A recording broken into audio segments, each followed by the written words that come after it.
Unlike boom times, when you have a practical feast of potential customers waiting for you and a feast of projects and you can turn things down with abandon, what you have now is more like a pile of lemons. And there's the customer who may not quite be exactly who you want to work with, and there's the customer that you've had for a while who is starting to get a little sour on you. Now you have a choice. You either let that pile of lemons sit there and rot, or you decide it's time to open up a lemonade stand. How do we take these times, identify the opportunities, know what's in our pile of lemons, figure out where we're going to put our stand, who the customers are who might come to that stand even though they're feeling a little pinched in the pocket, what kind of lemonade they like to drink, and what's going to drive them in. For professional firms, these are actually some of the most important things you can do. Because people pick you because nobody does what you do the way that you do it. And what you want to do is maximize the number of people who know what you do and the way that you do it. So the first thing that we really have to look at before we do anything is to figure out what we know. So let me ask you, what is different in the current landscape? What are you hearing? What are you seeing? What does your intuition tell you?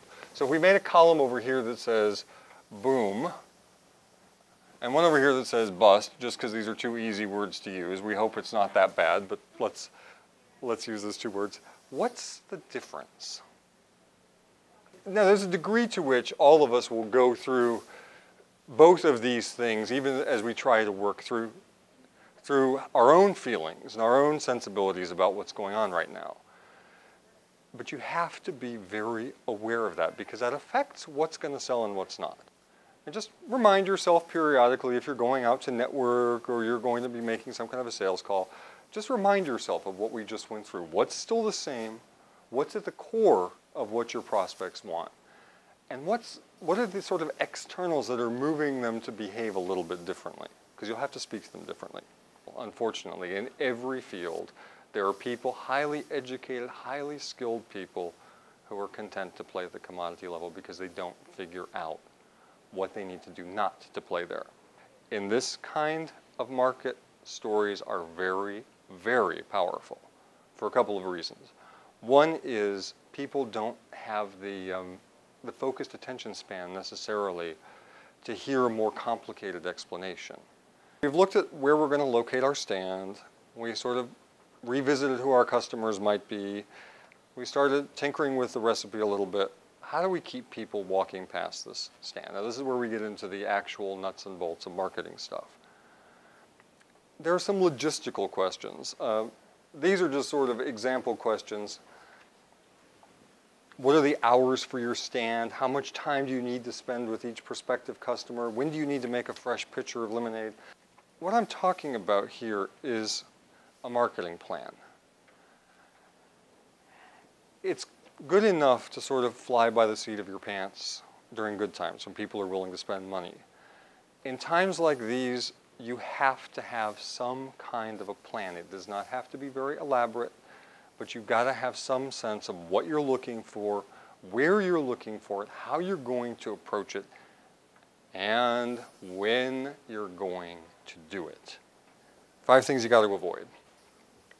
Don't wait around for things to happen. Nothing is going to happen. Things are stopped, they will stay stopped. It is a law of physics. Don't assume that your prospects are going to get it. They're busy being huddled in like this frozen.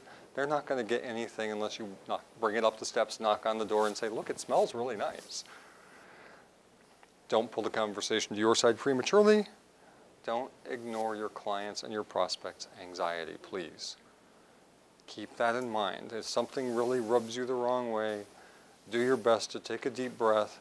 Try to ask some questions to find out where the person was coming from, because people are anxious these days, and if you get into that, you could lose a relationship, or you could begin to feel the relationship becoming less valuable to your client. Look, stay in the race.